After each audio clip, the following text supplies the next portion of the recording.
부부 간에, 또 부모와 자식 간에, 또 직장 상사와 사원 간에는 어떤 일을 해야 되느냐? 부르심에 합당한 일을 해야 되는 줄로 믿습니다. 자, 우리는 그냥 여기 와 있는 것 아닙니다. 내가 이 집에 태어난 것, 이 교회에 나온 것, 또 이 나라에 사는 것, 또 어디를 이사를 가든지 어디에 머물든지 그곳에 있는 것, 그 직장에 다니는 것, 이 모든 일들은 뭐 하기 위해서요? 부르심에 합당한 일을 하기 위해서 우리가 그곳에 존재하는 것입니다. 그래서 오늘 말씀을 연이어서 계속 말씀을 살펴보도록 하겠습니다. 하나님은 우리를 뭐로 부르셨어요? 뭐로 부르셨어요? 송아지로요? 강아지로요? 뭐로 부르셨어요? 교회로 부르셨습니다. 믿습니까? 자, 교회로 부르셨고 우리 삶은 교회를 이루는 것이에요. 자, 정말 중요한 것이 다른 데서 이런 거 가르쳐 주지를 않아요. 학교를 대학원까지 나와도 이런 거 가르쳐 주지 않습니다. 당신의 삶의 목적은 이것입니다 라고 말해주지 않습니다. 왜요? 몰라서. 자신도 가르치는 교수, 박사님도 나의 삶의 목적이 뭔지를 모르고 그냥 돈벌이 어떻게 하면 잘해서 잘 먹고 잘 살 것인가 그것만 얘기하는 거예요. 우리의 삶의 목적은 뭡니까? 교회를 이루는 것이라고요. 이게 인생입니다. 믿습니까? 여러분의 인생의 정의가 확실해야 합니다. 난 왜 사는지 분명하게 하셔야 돼요. 자, 내 삶을 통해서 뭐가 이루어져요? 교회가 이루어져야 합니다. 믿습니까? 이게 인생이라고요. 자, 이제 교회는 부부를 넘어서 가족, 가정, 직장에까지 확대되고 있어요. 오늘 이 에베소서를 읽어보면. 그래서 부부는 그냥 선남 선녀가 만나서 자식을 낳고 알콩달콩 사는 것이 부부의 목적이 아닙니다. 근데 다들 그러고 있잖아요. 오늘 본문 말씀은 부부가, 자녀가, 또한 기업인이 또는 사원이 지켜야 할 어떤 그리스도인으로서 지켜야 할 어떤 양심적, 윤리적, 도덕적 어떤 설명이 아니에요. 오늘 본문은 해피한 가정이 되는 것이 목적이 아니다 이 말이에요. 자, 그러면 우리가 해피한 가정, 행복한 가정을 만들기 위해서 아내에게 잘하고 남편에게 잘하고 이게 목적이 아니라고요. 그런데 많은 사람들이 행복한 가정이 되기 위해서 아내를 사랑해라, 남편에게 순종해라 이러고 있어요. 그건 목적이 아닙니다. 성경이 말하는 목적은 그것이 아니에요. 부부가 자녀를 출산함으로써 가정을 이루고 가정은 뭐가 돼야 돼요? 교회가 돼야 돼요. 이게 우리의 뭐다고요? 삶의 목적입니다. 여러분 목적을 분명히 하십시오. 성경이 말하는 부부 가정은 세상이 말하는 것과는 전혀 다릅니다. 세상에서는 부부 가정의 의미가 없어요. 왜 가정이 돼야 하는지, 왜 부부를 해야 되는지 이걸 세상에는 설명할 길이 없습니다. 그래서 요즘은 이 가정을 위해서 잘 국가적으로 잘 해야 된다고 정책을 내놓는데 보면 가정을 뭐 하고 있어요? 오히려 해치고 있어요. 그냥 사람들이 모여 살면 가정이래요. 그래서 남자와 모여 살면 그것도 가정되고 부부가 될 수 있다라고 말을 합니다. 어디에 근거해서요? 없어요. 그냥 내가 좋으니까. 이게 세상이에요. 정말로 엉터리입니다. 엉터리. 그래서 가정정책을 내놓는데 그 가정정책들을 실현하면, 세상 가정정책을 실현하면 가정이 어떻게 돼요? 파괴되고 깨지고 없어져 버려요. 그래서 여성가족복지부에서 만들어내는 게 전부 다 보면 가정을 세운다고 하는데 오히려 어떻게 돼요? 그걸 실행하면 가정이 없어지게 될 위기에 처하는 것입니다. 성경이 말하는 부부, 가정은 세상이 말하는 것과는 전혀 다릅니다. 아무렇게나 모여 살면 되는 것이 아니에요. 아무렇게나 모여서 마음에 드는 사람끼리 모여 살아서 가정을 이루자는 게 세상이에요. 이거는요, 자기 정욕에서 나오는 죄악입니다. 전혀 가정이 아니에요. 그래서 내가 마음에 드는 남자와 남자가 살면 가정이 된다. 심지어는 1인 가구를 만들어가지고 그걸 인정해 주자는 거예요. 그냥 동거인도 가족이다. 이렇게 주장해요, 세상은. 가정의 의미와 부부의 의미와 이런 걸 전혀 모르기 때문에 이런 현상이 일어나는 것입니다. 부부도 가정도요, 심지어는 직장도 우리는 부르심에 합당한 일을 해야 될 터전이에요. 파송받은 곳이다. 우리가 오늘 너의 가는 길에 축복이 있으라, 평강이 있으라 이렇게 축복하면서 하나님이 우리를 보내주신 그 사명을 부르심에 합당한 일을 하는 그 사명을 감당해야 될 터전이고 장소인 줄 믿으시기를 축복합니다. 이렇게 부르심에 합당한 일을 함으로써 그곳에 뭐가 생겨지는 거예요? 교회가 실현되는 거예요. 자, 부르심에 합당한 일을 위해서 그러면 부자 간에, 지난주에 우리 가정은 어떻게, 부부 간에는 어떻게 해야 되는지 배웠고, 오늘은 부자 간에, 부모와 자식 간에 어떻게 해야 되는가. 자, 1절을 보시면 먼저 자녀들에게 말합니다. 자녀들아 하고 말을 하죠. 자녀들에게 뭐라고 말합니까? 부모에게 뭐 해라? 순종을 해라. 어디에서요? 주 안에서라고 하는 단서를 붙이고 있죠. 자, 성경은 부모에게 순종하는 것이 옳다라고 말을 합니다. 어디에 옳은 거예요? 어디에 옳은 거예요? 가정을 통해서 교회를 이루는데 옳다 이거예요. 그냥 그거 잘하는 짓이다 이게 아니고 가정이 교회로 세워지는데 굉장히 중요하고 옳은 일이다. 요 얘기를 지금 하는 거지요. 그 다음 2절을 보시면 부모에게 뭐하라? 공경하라는 거죠. 부모를 공경하라는 것입니다. 자, 부모를 공경하는 일은 뭘 하는 일이에요? 부모 공경이 10계명을 지키는 일이잖아요. 5계명이 내 부모를 공경하라 그래요. 그래서 이 10계명을 지키면 살기 좋은 가정, 살기 좋은 나라가 되는 것이 아니고 계명을 지키면 뭐가 돼요? 교회가 되는 거예요. 계명을 지키면 교회가 되는 줄 믿으시기를 축복합니다. 그래서 그 교회가 뭐가 돼요? 하나님 나라가 되는 것입니다. 그래서 10계명을 지킨 자들에게, 자녀들에게 3절에 보니까 두 가지 복을 주시죠. 하나는 잘되고 두 번째는 장수하리라. 이 잘된다라는 말은 결실을 맺는다는 뜻이에요. 결실을. 자, 부모에게 순종을 하면 열매를 맺게 되는데 이 열매가 뭐예요? 교회가 이루어진다 이거예요. 그리고 장수는요. 장수는 영생을 표현하는 수단입니다. 네가 영원히 길게 사는 걸 우리는 장수라 그러잖아요. 그런데 이 장수는 생명의 복을 말합니다. 그래서 그 잘되는 결실을 영원히 누릴 수 있는 것이 장수의 복이에요.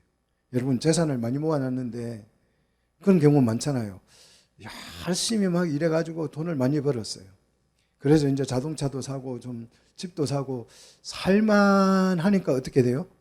대개 보니까 병 들어가지고 남 좋은 일 시키고 죽는 사람 많잖아요.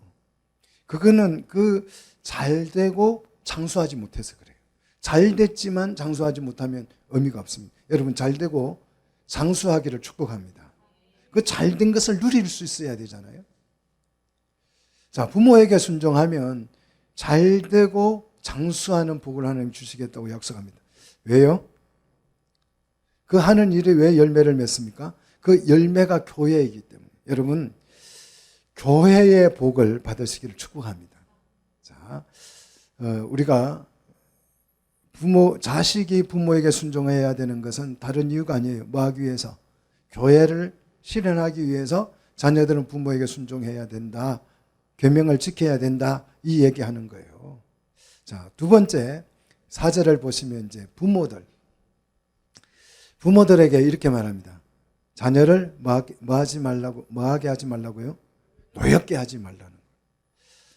자녀들을 노엽게 한다는 말은 억울하게 한다는 뜻이죠. 우리 자녀들이 가장 많이 키워보셔서 알겠지만 부모에게 항변을 하는 내용이 왜 자꾸 나를 억울하게 해? 그거예요. 야단 맞을 때마다 늘 억울하다고 하잖아요.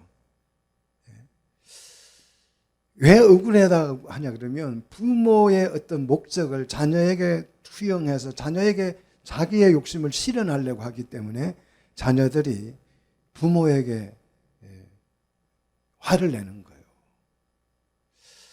그래서 이걸 계속 강요를 하면 자녀들이 부모를 안 보고 싶어 합니다. 안 보고 싶어 해요. 피해요. 자녀들을 노엽게 하지 말라는 거예요. 대부분이 이렇게 되는 경우는 부모들 대부분이 자기 욕심으로 자녀를 양육하기 때문에 그렇습니다. 자기 욕심이에요. 그 욕심을 잔뜩 자녀에게 부리기 때문에 자녀들이 많이 속상해야 합니다. 그렇게 하지 말라는 거예요.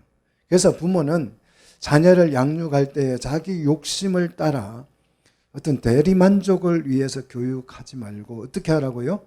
4절 계속 보십시오. 오직 주의 교훈과 훈계로 양육하라.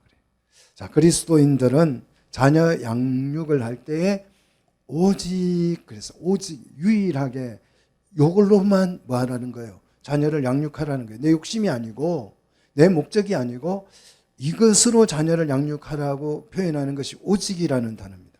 오직 뭐로요? 주의 교훈과 훈계로 양육할 것을 요구합니다. 주의 교훈과 훈계는 어디서 배우는 거예요? 교회에서. 설교를 통해서 주의 교훈으로 훈계로 성도들에게 매일 말씀을 전하잖아요. 자, 주의 교훈과 훈계는 교회당에서 배우는 것 아닙니까? 결코 그렇지 않아요. 자, 요 생각이 우리에게서 확 깨져야 합니다. 진짜 교회가 되려면 요 생각이 깨져야 돼요. 교회 가서 주의 교훈과 훈계로 배우는 것이다. 이게 아니에요. 오늘 성경에 보니까 누구에게 이 요구를 하고 있어요? 부모에게 자녀들을 교육할 때 뭐로요? 주의 교훈과 훈계로 하라는 거예요. 왜 집에서 주의 교훈과 훈계로 자녀를 양육해야 됩니까?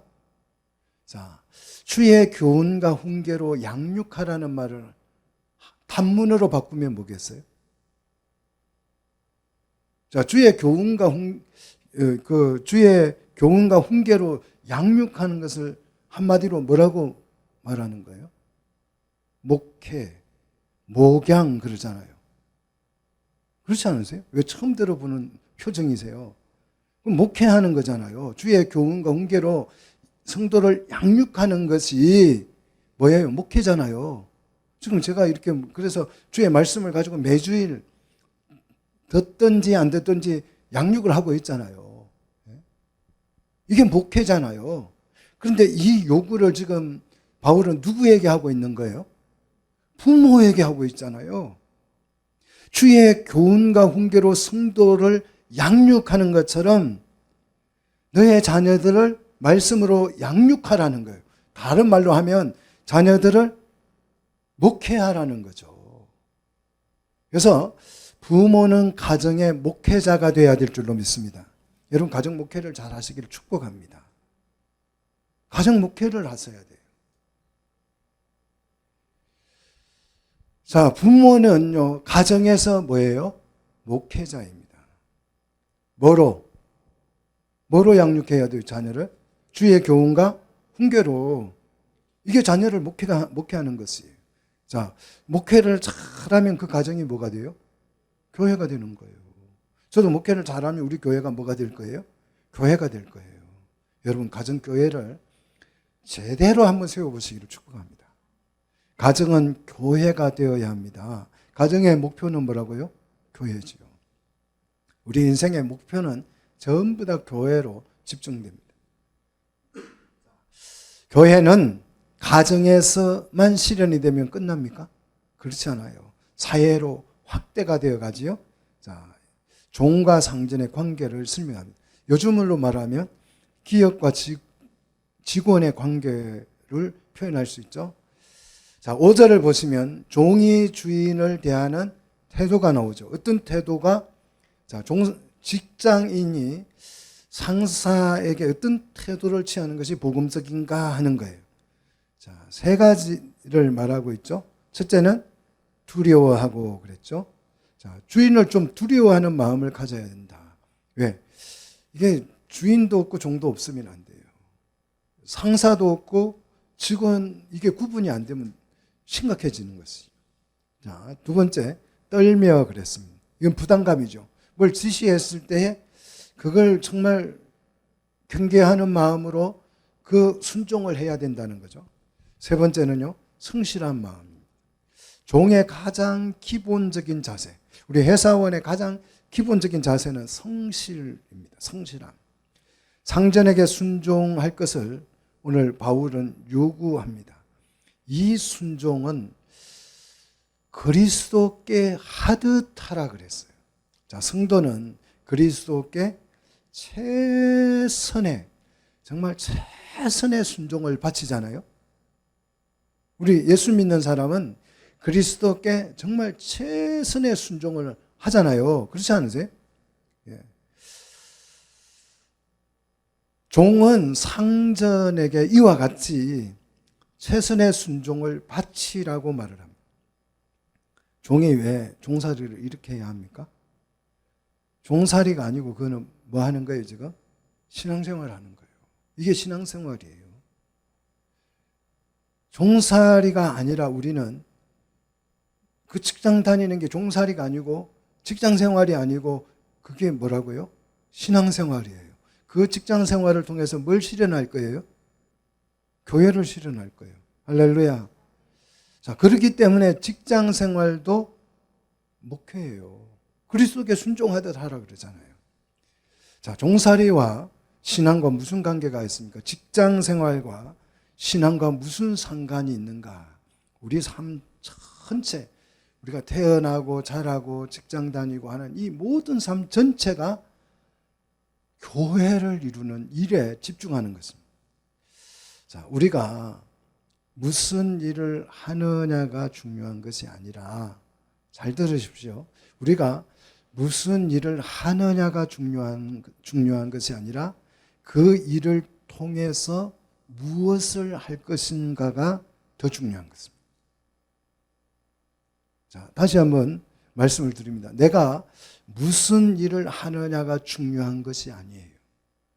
내가 어떤 일을 하느냐가 중요한 것이 아니라 그 일을 통해서 무엇을 할 것이냐가 정말 중요합니다.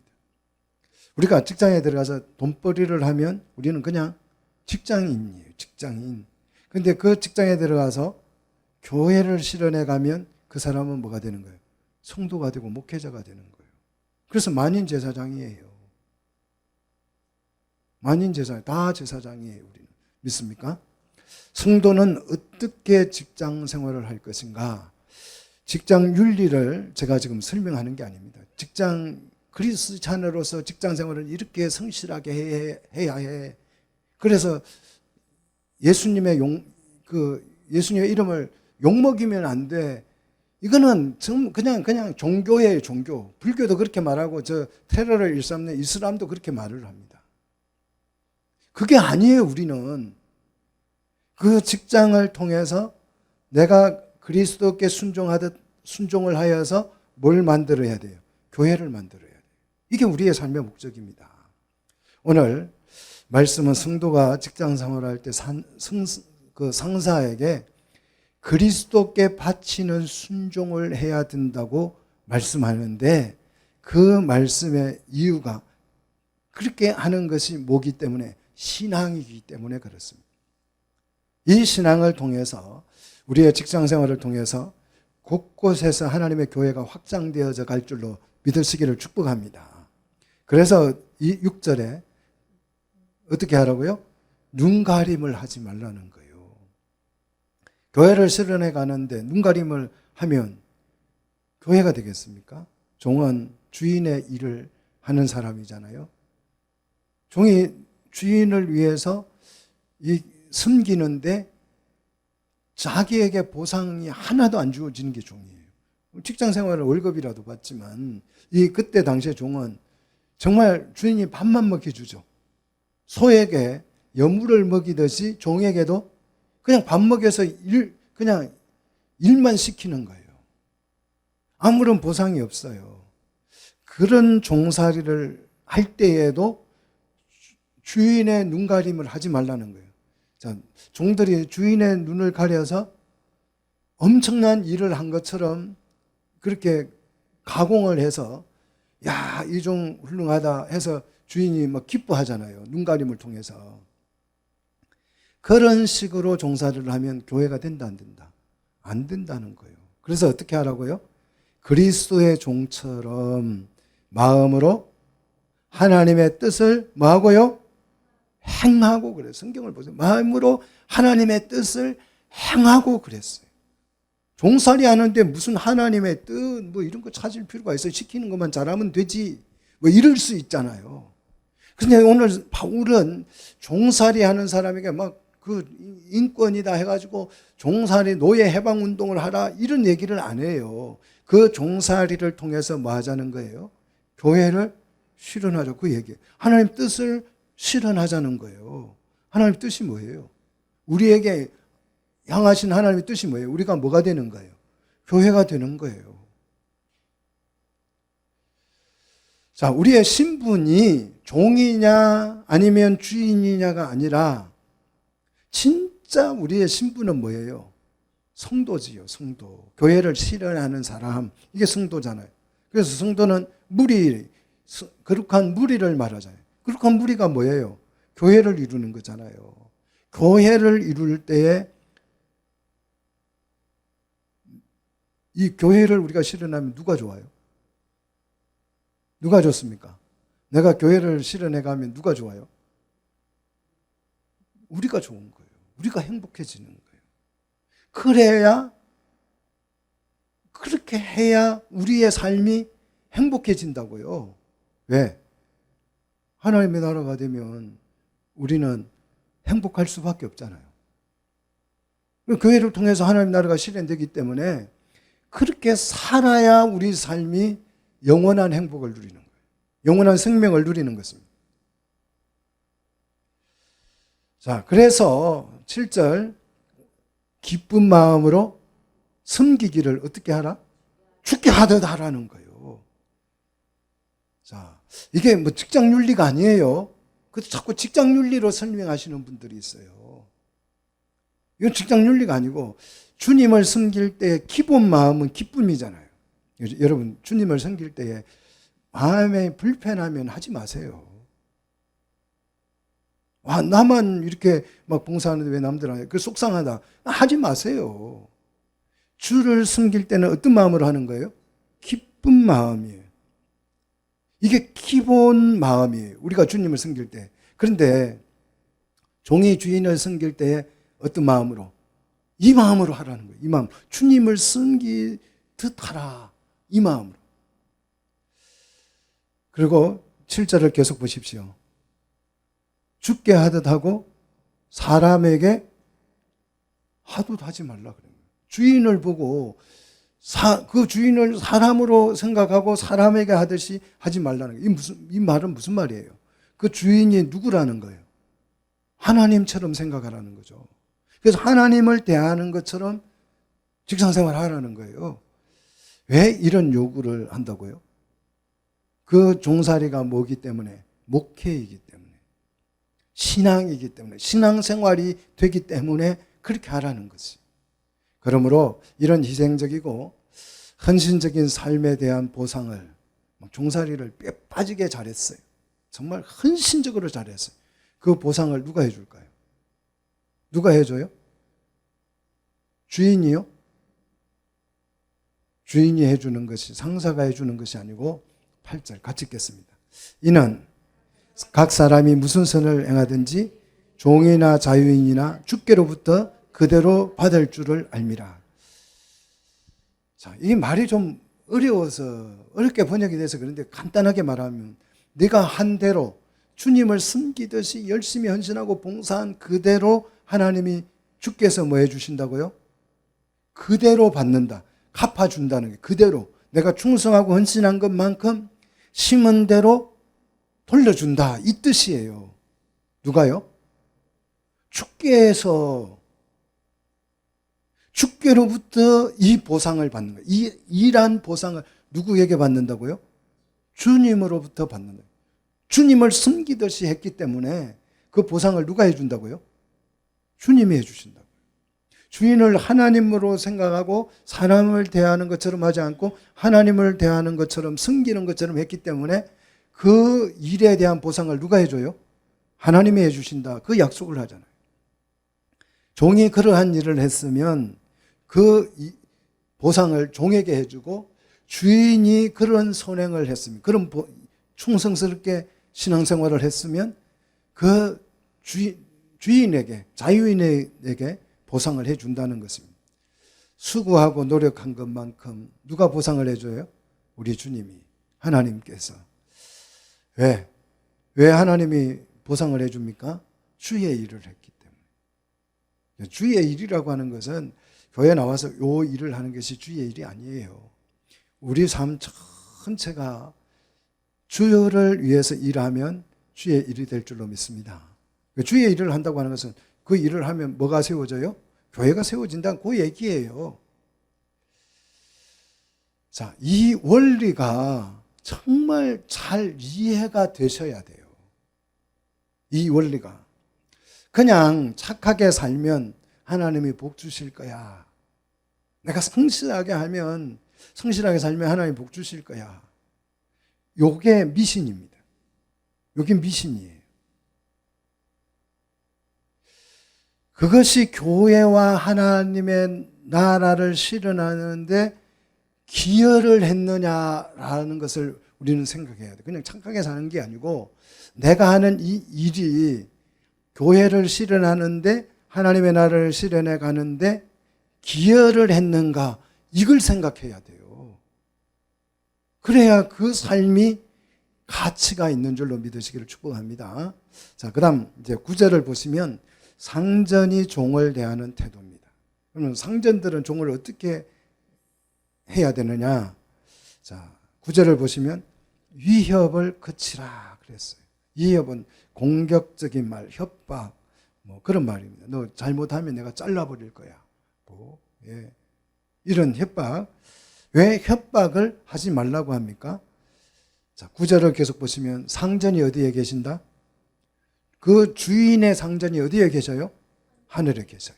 그 종의 상전이 어디 계셔요? 하늘에 계셔요.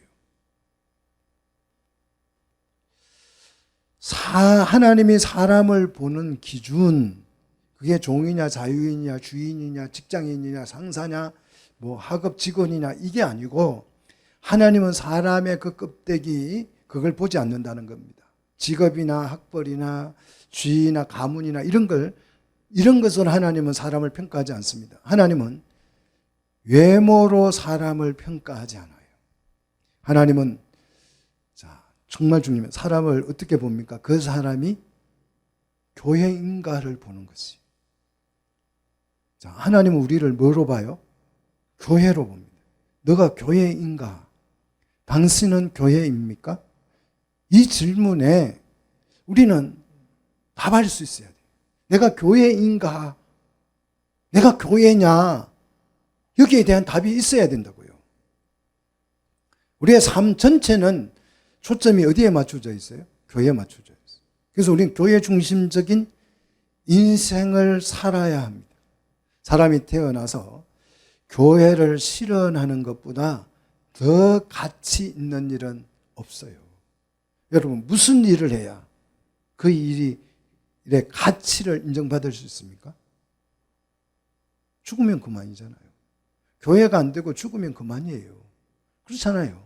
내가 무슨 업적을 남겼든지 나 죽으면 그만이잖아요. 우리는 반드시 교회로 살아남아야 될 줄로 믿습니다. 그래서 세상에서 교회를 실현하는 것만큼 영원한 가치, 영원한 행복, 영원한 기쁨, 이런 소중함이 없어요. 교회를 실현해야 교회를 통해서 뭐가 나와요? 교회가 되면 뭐가 나와요? 우리가 교회를 실현하면 그 교회를 통해서 뭐가 나와요? 정말 이거 정말 심각해. 뭐가 나오는지를 몰라. 답을 못 하잖아요. 교회를 실현하면 교회가 뭐가 돼요? 그리스도의 신부가 되잖아요. 신부가 되면 신부는 뭐 하는 사람이에요? 애 놓는 사람이잖아요. 하나님의 백성을 출산할 거예요, 교회가. 교회를 통하지 않고 하나님의 자녀가 출산을 했다면 그거는 불륜입니다. 그렇잖아요. 교회가 누구라고요? 그리스도의 신부예요. 근데 신부 말고 다른 데서 애가 나왔어요. 그거는 누가 바람 피운 거예요. 그렇지 않으세요?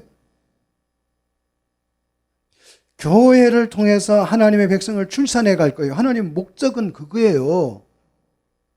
아담에게 생육하고 번성하라는 게 무슨 뜻이에요? 이 뜻이잖아요.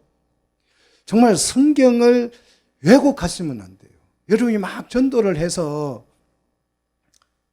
교회를 만들자 이게 아니고 교회가 되면 하나님의 자손을 출산할 거예요. 그게 신부의 일이에요. 그런데 우리는 거꾸로 하죠. 막 사람들을 불러 모아가지고 많이 모아서 교회를 만들자. 자꾸 이게 잘못된 거예요. 우리가 신부가 되면 당연히 우리는 자식을 뭐 할 거예요? 출산할 거예요. 그게 교회. 그래서 하나님의 백성이 많아지면 말씀과 주의 교훈과 훈계로서 자녀들을 양육을 해서 하나님 자녀들을 주의 말씀과 교훈으로 양육하면 자녀가 어떻게 하는 거예요? 하나님을 섬기겠죠. 그게 하나님 섬기겠죠. 그죠? 주의 교훈으로 양육하면 하나님을 섬기게 돼 있어요. 하나님의 섬긴다는 말은 하나님의 통치를 따른다는 말이에요. 그래서 하나님의 나라가 되는 것입니다. 자, 교회만 우리 분명히 합시다. 교회만 뭐다? 그리스도의 신부다. 교회 외에 그리스도의 다른 신부는 있다 없다? 없어요. 근데 딴 데 가서 애를 낳으면 그거는 불륜이라고. 하나님의 백성이 아닙니다. 첩을 통해서 낳았더니 이스마엘이지 이삭 약속의 자녀가 아니잖아요. 오직 누구를 통해서? 사라를 통해서 약속된 자녀여야 아브라함의 너의 자손이다. 그게 지금 이 얘기예요. 이 얘기. 성경이 좀 확 이해가 되시기를 축복합니다. 그러므로 교회를 실현하려는 이 그리스도의 신부가 중요해요. 신부. 신부는 뭐라고요? 교회죠. 이 교회가 신부가 어떠해야 되겠어요? 애를 많이 놓으려면 옛날 우리 조선시대 유교 문화에서 며느리는 어떤 사람이 최고의 며느리감이에요? 엉덩이가 건직해가지고 뭘 잘 놓을 수 있는, 자식을 쑥쑥 잘 놓을 수 있는 신부, 며느리만 최고의 며느리감이다. 그렇게 말했잖아요. 그리스도의 신부는요, 그러해야 된다. 튼튼해야 된다. 그리스도의 신부가 병약해가지고 애를 하나 놓지도 못하고 안 되잖아요. 그래서 10절 결론입니다. 신부가 어떻게 돼야 돼요? 강해져야 된다. 강건해져야 된다. 어디에서요? 10절 주 안에서 자기 힘으로요? 자기 힘으로 강해져야 돼요? 그의 힘과 힘의 능력으로 강해져야죠. 그의 힘은 누구예요? 예수 그리스도의 힘으로. 예수님이 주시는 능력으로 교회는 어떻게 돼야 돼요? 강력해져야 될 줄로 믿습니다. 그리스도인의 강건함은 자기 힘의 결과물이 아니에요. 우리가 운동을 많이 해서 막 근육 키운다고 그리스도의 신부가 강해지는 것이 아닙니다. 그거는 영적 건강이 아니잖아요. 건강한 그리스도인의 신부가 돼야 건강한 하나님의 백성을 출산할 수 있습니다. 건강하지 못한 신부는 병약한 신부를 자식을 출산해 가지고 하나님의 나라에 해를 끼쳐요. 이단들 여러분 다 아시죠? 뭐 신천지, 뭐 구원파, 또 뭐 문선명, 또 정명석, 뭐 박옥수, 요아. 자, 이런 이단들이 어디에서 나왔어요? 어디에서 나왔어요? 어디서 나왔을까요? 박태선이가 어디서 나왔을까요? 문선명이가 어디서 나왔어요? 구원파 박옥순이가 어디서 나왔어요? 그냥 저절로 생긴 거예요? 교회에서 나왔잖아요. 다 장로님이었고 다 권사님이었고 다 집사님이었어요. 교회가 건강하지 못하니까 괴물을 낳는 괴물을. 병약한 것을 낳아가지고 병든 애를 낳아가지고 부모가 건강해지지 못해서 자식을 놓으면요, 이게 막 온몸에 용문신을 해가지고 돌아다니면서 깡패지 돼요. 왜 이런 불량 자식들이 나왔어요? 교회가 건강하지 못해가지고. 그래서 우리 교회된 신부들은 어떻게 돼야 된다고요? 그의 힘의 능력으로 강건해지죠. 눈에 막 빛이 나야 돼. 오늘 보니까 뭐 이게 잠이 오는 건지 아니면 뭐 몰라서 대답을 안 하는 건지 호흡을 안 맞춰 그냥 가만히 앉아 멀뚱멀뚱 지금 무슨 소리 하지? 처음부터 표정이 그러니까 내가 설교를 어떻게 해야 될지를 지금 잘 모르겠어요. 신앙생활 다들 몇 년 하셨어요? 이 기본적인 것을 이해를 못하고 신앙생활하면 따라합시다. 헛방이다. 헛방이에요. 헛발질한 것입니다. 자, 여기서 우리는 한 걸음 더 나가서 강건해져야 될 뿐만 아니라 성도는 예부의 적이 있다는 것도 기억을 해야지요. 교회가 되려고 하는 것을 해방하려고 하는 무리가 있다, 적이 있다. 그래서 오늘 바울은 교회된 신부 그리스도인 성도에게는 뭐가 필요하다? 전신갑주가 필요하다. 하나님의 전신갑주가. 그래서 11절 교회를 이루기 위한 성도는 반드시 하나님의 전신갑주를 뭐 해야 돼요? 입어야 돼요. 왜 전신갑주를 입어야 되냐? 전신갑주를 입어야 이 교회를 파괴하고 해방 놓는 마귀의 간계를 뭐 할 수 있어요? 능히 대적할 수 있기 때문에, 맞설 수 있기 때문에, 교회를 해방하게 만들려고 하는 세력을 맞설 수 있기 때문에 뭘 입어야 된다고요? 전신갑주.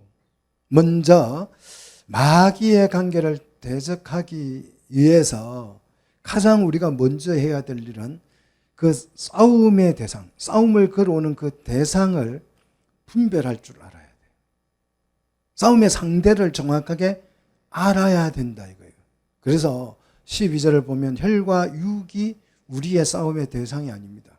막 나의 혈기, 육을 제어하려고 막 금식하고 산에 올라가서 막 돌을 닦고 그럴 필요 있다 없다. 수도원 생활할 필요 있다 없다. 어떤 데는 어느 교회는 가니까요, 이 육을 좀 절제를 하려고 핸드폰을 다 뺏는 거예요. 일주일 동안. 그리고 창문을 다 막고 건물에다 가두어서 십자가만 가만히 생각하고 찬송만 부르고 막 이러고 있으래요. 영성을 막 키워야 한다면서. 우리 싸움은 혈과 육을 제어하는 것이 아닙니다. 이거는 교회 싸움이 아니에요. 우리의 싸움의 상대가 있습니다. 대상이 있습니다. 누굽니까? 자, 누구라 그랬어요? 통치자들이에요. 이 통치자는 영적인 존재, 쉽게 말해서 사탄을 말합니다. 두 번째, 권세자들이라 그랬어요. 영적인 통치자들의 이 하수인들, 우리는 성경에 마귀라고 그렇게 표현하죠. 그 다음 세 번째, 어두움의 세상 주관자들.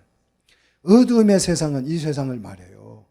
하나님의 나라는 빛의 세상이고 이 세상은 어두움의 세상이에요. 이 어두움의 세상의 주관자들은 세상 왕들, 통치자들을 말하는데, 사탄과 마귀의 하수인으로서 어둠의 세상 나라를 통치하는 그 왕들을 말합니다. 자, 이런 게 우리의 싸움의 대상이에요. 그래서 세상의 모든 정책들은 교회를 어떻게 하면 해방할까예요. 그래서 법이 굉장히 많이 만들어져서 이제 교회도 마음대로 세우기 어려워지는 상황이에요. 교회 하나 세우려면요, 허가 받기가 뭐 이것 떼고 저 떼고 하면요, 굉장합니다. 아무데나 교회를 못 세워요. 지정된 장소에 종교부지라 그러죠. 거기에만 또 교회를 세우게 되고요.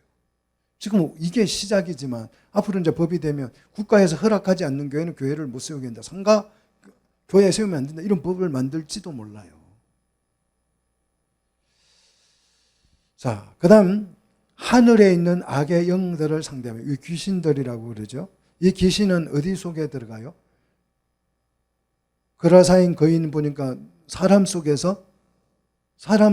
들어가서 역사를 하잖아요. 정신분열을 일으키고 미치게 만들고, 그래서 그 하나님의 형상을 파괴해버리잖아요. 자, 싸움의 상대를 분별하는 것이 가장 중요합니다. 싸움에서 이기려면 상대가 누구인지를 잘 알아야 돼요. 상대가 모르면 막 그냥 맨주먹만 허공에 대고 날리다가 헛발질을 하다가 마는 거죠. 싸움의 상대를 분별하지 못할 때에 함께 교회를 이루어야 할 형제와 싸움을 합니다. 함께 교회를 이루겠다고 모인 그 형제와 싸움을 해요. 그래서 정말 교회가 싸움의 불씨가 어디서 일어나는 줄 아십니까? 주방에서. 여전도회가 주방 봉사하다가 싸우기 시작해가지고 교회가 깨져요. 제 아는 목사님은 한 30명, 50명, 60명 이제 교인이 됐어요. 그런데 여전도회에서 밥하다가 싸워가지고 교회가 막 깨질 판이 됐어요. 그래서 목사님이 극단적인 조치를 취했어요. 오늘부터 밥하지 마. 그래서 사리곰탕을 사다가 먹었대요. 사리곰탕을. 작은 교회 때는 막 사모님이 밥을 딱 해 먹이니까 문제가 없었어요. 근데 이제 교회가 좀 세워져가지고 여전도회가 생기고, 그래가지고 이제 식사 당번을 이렇게 정해가지고 하는데, 그 식사 당번해가지고 뭐 그 밥에 먹어서 교회를 만들겠다고 하다가 싸우는 거예요. 여자들이 무서워요. 전 여자들이 무섭습니다. 자멸의 길이죠. 자멸. 교회를 이룰 사람과 싸움이 일어나면 자멸의 길입니다. 교회를 이루겠다고 장로님 목사님들이 모였는데 거기서 싸움이 일어나요. 싸움의 상대를 잘못 찾은 것입니다. 자, 우리 싸울 일이 많습니다. 그런데 대상이 확실해야 돼요. 그 싸움의 상대를, 아군과 싸우면 안 돼요. 전쟁이 일어났는데 아군하고 싸우면 안 돼요. 지금 러시아와 어디가 전쟁하고, 우크라이나 전쟁하고 있는데, 우크라이나 군인들이 그 미국에서 정말 고급 무기를 주면 그걸 갖다가 러시아에 팔아먹어 버린다는 거예요. 이거 아군과 싸우는 거잖아요. 적과 동맹을 맺고. 어떻게 이기겠어요? 교회 안에서 그런 일이 허다하게 일어나고 있다는 사실 여러분 아십니까? 우리 싸움의 대상을 분별할 줄 알아야 합니다.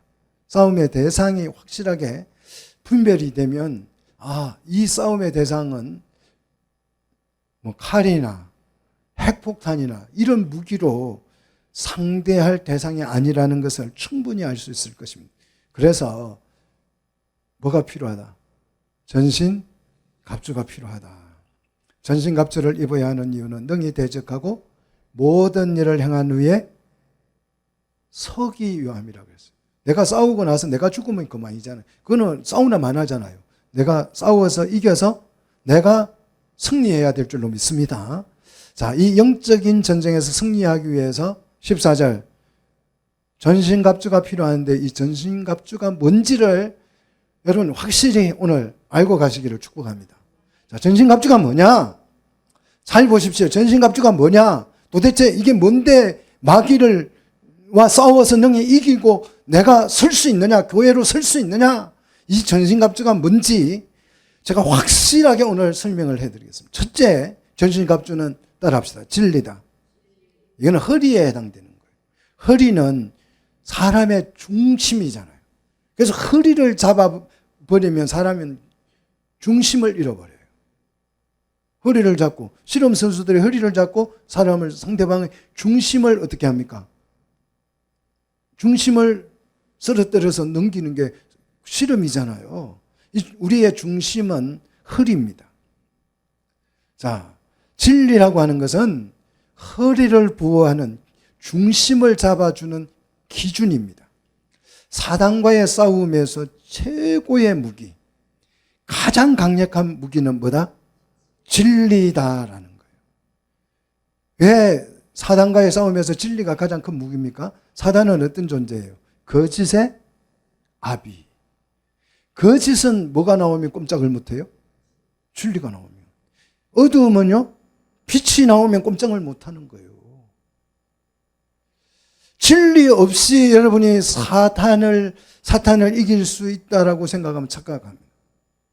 가장 어리석은 정말 무모한 신앙인이 누구냐 그러면 전기 테이프, 빨간 테이프 있죠. 빨간 테이프.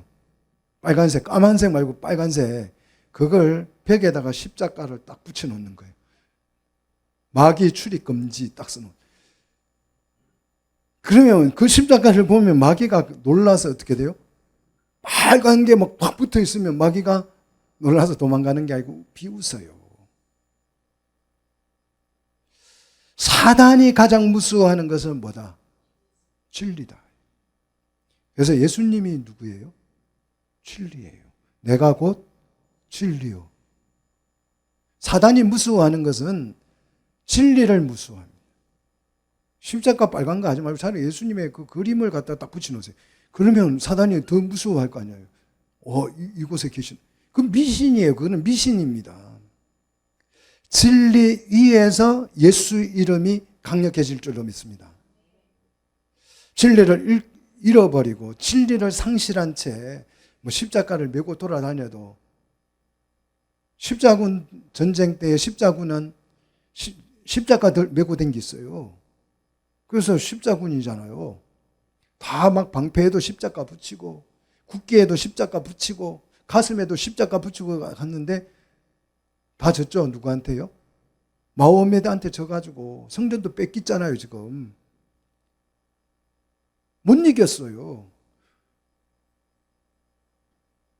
진리를 우리가 사수하는 것입니다. 이게 전신갑주예요. 거짓에는 예수 그리스도의 이름이 능력이 있어요, 없어요? 거짓에는 예수 그리스도의 능력이 없어요. 진리를 우리가 지켜내야 합니다. 그리스도의 신분은 진리를 사수해야 되는 거예요. 자, 두 번째 전신갑주는 뭐냐? 따라합시다. 의다. 14절. 의의 호신경을 어디에 붙이라고요? 가슴에 붙이라고. 자, 진리는 그걸 실천을 하면 뭐가 돼요? 의가 되는 거죠. 그래서 내 마음에 적용을 하면, 진리를 내 마음에 적용하면 이것이 의가 일어나는 것이요. 의가 생기는 것입니다. 진리가 내 마음속 가슴에 들어오면 이게 의가 되는 것입니다. 자, 마귀와 싸우기 위해서 우리 가슴에 그리스도의 의를 품어야 한다는 거예요. 그리스도의 의를. 우리의 의는 내 의는 썩은 동아줄이에요. 이거 들고 나갔다가는 마귀가 뭐라고 그럽니까? 막 어렵다고 자기를 주장하면 나의 거짓을 하나씩 들추어내요. 위선도 드러내고 이런 거짓말도 드러나고 죄악도 다 드러내서 쪽팔립니다. 창피해요. 숨어야 돼요.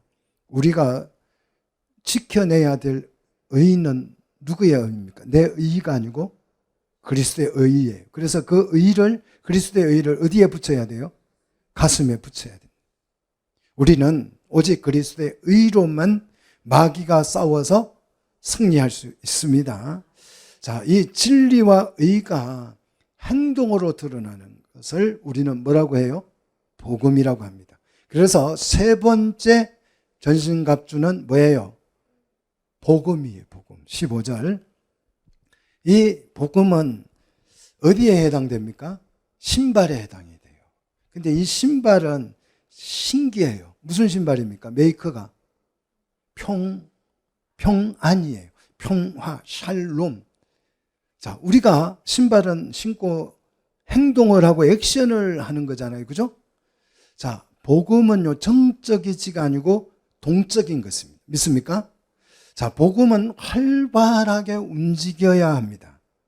복음은 적극적이어야 합니다. 그런데 이 복음이 액션을 할 때에 결과물이 뭐여야 합니까? 평안이어야 해요. 샬롬이어야 합니다. 평화여야 이거예요. 평화가 되어야 평화가 실현돼야 된다는 거예요. 내가 평안의 복음을 가지고 막 활발하게 행동을 하고 일을 하고 사역을 하는데 그 일을 통해서 분란이 일어난다면 그것은 복음이다, 아니다? 복음이 아니에요. 분란이 일어나면 복음이 아니에요. 복음은 평안의 신발이에요. 평화가 실현되어야 샬롬이 이루어져야 그것이 뭐다? 진짜 복음이에요. 자, 진짜 복음이 선포되는 곳에서는 평화가 실현되는 줄 믿으시기를 축복합니다. 이 평화가 실현이 되면요, 마귀가 얼씬도 못해요. 가끔 교회가 이렇게 이제 외부 세력에 의해서 이제 뭐 노예나 뭐 이런 어떤 그런 사람들의 장난질에 의해서 교회가 깨어지는 경우가 있어요. 그런데 어떤 교회는 그런 외부 세력이 침투를 해서 안 깨지는 교회가 있는데 그 교회는 어떤 교회냐 하면 평화가 실현된 교회예요. 목사님과 교인들이 한 마음 한 뜻이 탁 돼가지고요. 평화가 실현되어져 있는 교회는 어떤 외부 세력도 그 교회를 깨지 못합니다. 사랑하는 성도 여러분, 복음은 평화를 이루어내는 것이 복음입니다. 하나님과 우리 관계에 평화를 이루어내는 것이 복음이고 성도와 성도의 관계를 이루어내는 것이 복음인 줄 믿으시기를 축복합니다. 자, 그 다음 이제 이 모든 것들 위에, 그러니까 진리와 의와 복음 위에 뭐가 필요하냐 그러면 16절 모든 것 위에 믿음이 필요하다. 이 믿음은 우리 신앙의 외벽이라고 생각하시면 돼요. 외부의 벽. 그래서 믿음은 방패의 역할을 합니다. 악한 자의 불화살을 소멸해버리는 방패가 바로 믿음입니다. 성도는 사단의 공격, 적극적인 공격에도 대비를 해야 되지요. 사단의 공격을 막아낼 수 있는 방어용 무기는 자체 능동 방어 시스템이 아니에요.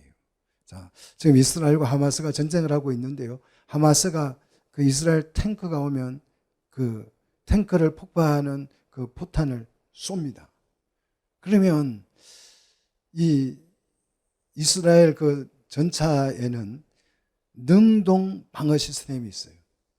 이게 포탄이 날아오면 탱크가 그걸 감지를 해서 중간에서 폭파시켜버려요. 이 탱크가 포탄을 쏘면 포탄은 뻥 하고 터지는데 이미 방어 시스템에서 능동 방어 시스템이 그걸 딱 방어를 해버려요. 그러니까 탱크가 안 깨지는 거예요. 아이언돔은 미사일이 나오면 다 방어를 해버리잖아요. 믿음이 바로 그런 것이. 마귀와의 싸움에 있어서 뭐가 필요해요? 믿음입니다. 이 믿음이 능동 방어 시스템이에요. 믿음이 뭐냐? 하나님의 절대 승리를 신뢰하는 마음이 믿음인 줄 믿으시기를 바랍니다. 여러분 겁먹지 마십시오. 마귀가 강해도 상황이 불리해도 겁먹지 마십시오. 믿음이 이기네. 할렐루야. 믿음이 이기네. 믿음이 이기네. 누구를 믿는? 주 예수를 믿는 믿음이 이기네. 믿음으로 마귀의 불화살을 막아낼 수 있는 줄로 믿습니다. 자, 그 다음 전신갑주의 5번째 전신갑주는 뭐냐? 17절 구원입니다. 구원은 어디에 해당됩니까? 머리에 해당되죠. 투구죠. 투구는 뭘 보호하는 것입니까? 머리를 보호하는 거죠. 사단이 왜 예수님에게 졌어요? 사단이 왜 예수님에게 얻어 터졌어요? 머리를 보호 못해가지고. 예수님이 사단의 머리를 어떻게 한다 그랬어요? 짓밟아 버린다, 깨버린다 그랬잖아요. 그죠? 성도는 뭐가 중요해요? 머리가 중요해요. 머리를 보호해요. 그것이 뭡니까? 투구예요, 투구. 구원의 투구. 자, 마귀와 싸움을 할 때에 가장 중요한 것은 여러분의 구원관입니다. 구원관이 확실해야 합니다. 마귀는 구원관을 흔듭니다. 당신이 구원을 받았다고. 그래가지고 구원을 받은 거라고. 이렇게 구원관을 흔들어요. 여러분, 구원관이 확실하시기를 축복합니다. 십자가의 구원은 죄와 사망에서 우리를 건져냈을 뿐만 아니라 사단의 통제와 억압에서도 우리를 구원해 내신 줄로 믿습니다. 그래서 구원은 일종의 자유입니다. 믿습니까? 이제 우리는 더 이상 죄의 종 노릇을 할 필요가 있어요? 없어요? 없어요. 죄의 종이 아니기 때문에 율법의 정죄를 우리는 두려워한다 하지 않는다. 두려워하지 않습니다. 이게 구원관이에요. 우리를 구원해 주신 그 주님을 찬양하시기를 축복합니다. 그럼 마귀가 놀라서 물러갈 줄로 믿습니다. 자, 마지막 6번째 전신갑주는 뭐냐? 말씀입니다. 17절. 자, 말씀은 어디에 해당돼요? 성령의 검이죠. 말씀은 누가 사용할 때에 강력해져요? 성령이 사용할 때. 믿습니까? 말씀은 성령이 사용해야 검이 되는 것이에요. 내가 말씀을 들고 막 한다고 검이 되는 게 아니고 누가 사용할 때에? 성령께서 사용할 때. 그래서 예수님도 마귀에게 시험을 당할 때 뭘로요? 성령의 검인 말씀으로 물리친 줄 믿습니다. 우리에게 성령의 검은 하나뿐이에요. 한 자루뿐이에요. 뭐예요? 오직 말씀. 그러니까 교회에서 상담하고 뭐 심리학하고 뭐 이런 거 할 필요 없어요. 성령의 검은 뭐뿐이다? 말씀뿐이다. 우리의 구원, 우리의 믿음, 우리의 은혜, 우리의 승리, 우리의 축복, 이거는 전부 어디에 기록된 거예요? 말씀에 기록되어져 있는 줄로 믿습니다. 여러분, 이렇게 신앙생활하면 복 받을 거예요. 이게 자기 주장이 아니에요. 어디에 근거한 것이에요? 말씀에 근거한 것입니다. 내가 구원받았다. 내가 생각해 보니까 여러분 구원받으신 것 같아요. 이런 자기 주장이 아니라고요. 어디에 기록되어 있는 거예요? 이 구원이 말씀에 기록된 것입니다. 여러분은 의로우신 분들입니다. 믿습니까? 어디에요? 성경의 기록에 의해서. 예수 그리스도의 의로 우리는 의롭게 된 줄로 믿으시기를 축복합니다. 자, 기록된 말씀에 근거하는 것. 이게 성령의 검이에요. 이 검으로 여러분 말씀으로 사탄을 이기시기를 축복합니다. 자, 지금 제가 6가지의 강력한 마귀를 이길 수 있는 핵폭탄보다 더 강력한 최첨단 무기 6가지를 여러분에게 소개했습니다. 이 최첨단 무기로 무장을 했다고 해서 승리하는 것이 아니에요. 무장만 했다고 해서. 마지막으로 해야 될 일이 있는데 그것이 뭐냐? 이 완전 무장을 하고 나서 해야 될 일이 있습니다. 그게 뭐냐? 따라합시다. 기도와 간구다. 기도와 간구에. 그래서 19절 성령 안에서 기도하고 깨어서 항상 기도에 힘쓰고. 그죠? 자, 성령 안에서 기도하고 깨어서 항상 기도에 힘쓰는 생활을 해야 된다. 이 전신갑주를 읽고 그냥 전신갑주만 입었다고 승리하는 것이 아니고 이게 이제 무기에 기름을 넣어야 무기가 작동을 하잖아요. 이 하나님의 전신갑주를 움직이게 하는, 살아 역사하게 하는 기름이 뭐예요? 기도예요, 기도. 자, 그래서 성령 안에서 기도를 하고 깨어 성도를 깨어 구하기를 항상 힘쓰면서 누구를 위해서 기도해야 돼요? 자, 여러 성도를 위하여서 기도해야 됩니다. 그 다음 19절, 목회자를 위해서 기도해야 된다. 올바른 말씀 선포를 위해서 기도하십시오. 이 시대는 이 기도가 가장 필요한 때예요. 목회자는 말씀으로 성도들을, 교회를 양육하는 사역을 맡은 자들이잖아요. 그래서 20절에 기도가 필요해요. 성도들의 기도가 필요하다는 것입니다. 그래서 마귀를 대적하고 승리해서 우리는 뭘 할 거예요? 부르심에 합당한 일, 그 일을 할 거예요. 그 일을 하면 뭐가 된다고요? 교회가 된다고요. 자, 바울은 이 일을 위해서 에베소 교회에 누구를 보냅니까? 두기고 목사님을 파송하죠. 그래서 두기고 목사님과 함께 전신갑주를 입고 마귀를 이겨내고 부르심에 합당한 일을 이루어서 에베소 교회를 온전히 세울 것이에요. 자, 이렇게 세울 교회를 위해서 23절로 24절에 축복합니다. 어떤 말로 축복하느냐 그러면 평안과 믿음을 겸한 사랑으로 성도들을 축복하고 이 에베소서를 끝냅니다. 자, 에베소서를 통해서 우리가 왜 이 땅에 선택을 받아서 왔는지, 창세전에 왜 우리를 선택했는지, 하나님을 찬송하고 교회로 세우기 위해서 우리를 이 땅에 세우셨다 이거죠. 그래서 우리를 새로운 한 사람으로 만들어서 부르심에 합당한 일을 하게 하는 거잖아요. 그래서 결국 누구를 이기고, 마귀를 이기고, 사단을 이기고, 전신갑주를 이기고, 사단을 물리치고 능히 있을 거예요. 뭐로요? 교회로, 그리스도의 신부로. 자, 우리 삶 자체가 이것입니다. 이 목적을 가지고 우리가 인생을 살아가는 거예요.